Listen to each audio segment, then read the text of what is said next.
समजत. याचा अर्थ काय झाला, आपल्या जिभेवरती पण काय आहे, काहीतरी एक सेन्सरी ऑर्गन्स आहेत, पॅपिली आहेत, जे काय करतात त्याला स्टिम्युलेट करत असतात आणि त्याला आपण काय म्हणतो, सेन्सरी ऑर्गन्स. हे झाले जमीनच्या प्रकारांमध्ये. आता आपण आज काय बघणार आहोत की आता बघा, वैज्ञानिकांनी जर काही स्टडी केलं तर पदार्थांचं जे विभाजन आहे ते कशामध्ये झाले, तर एक तर पहिली गोष्ट मध्ये आम्ल, आम्लरी आणि क्षार मध्ये. याला इंग्रजीमध्ये ऍसिड, बेस आणि सॉल्ट म्हटलं जातं. ठीक आहे. आता याच्यामध्ये एक एक्सपेरिमेंट केला गेला. एक्सपेरिमेंट मध्ये काय आहे की तुम्हाला लिटमस पेपर सगळ्यांना माहिती असेल.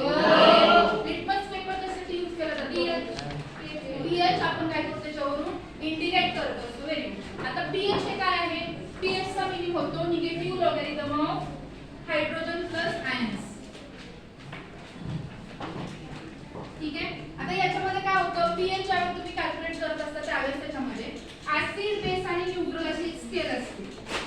ती स्टार्ट कुठून होते, 1 to 0 to 40. इथं 7 पर्यंत काय तुमचं सांगता येईल का, 1 to 7 जर एखाद्या पीएच चं तुमचं रीडिंग आलं तर त्याला आपण काय म्हणतो, तो पदार्थ कसा असेल, 1 to 7 असेल तर तो पदार्थ असतो ऍसिडिक. Very good.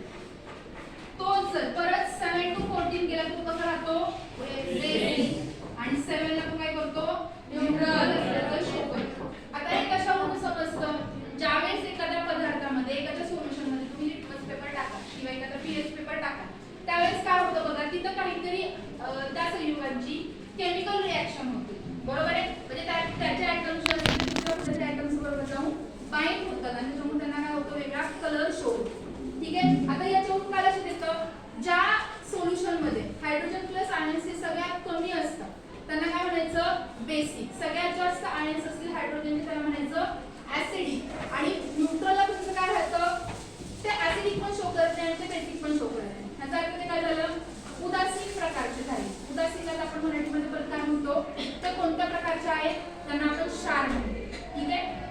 आता याच्यानंतर बघा,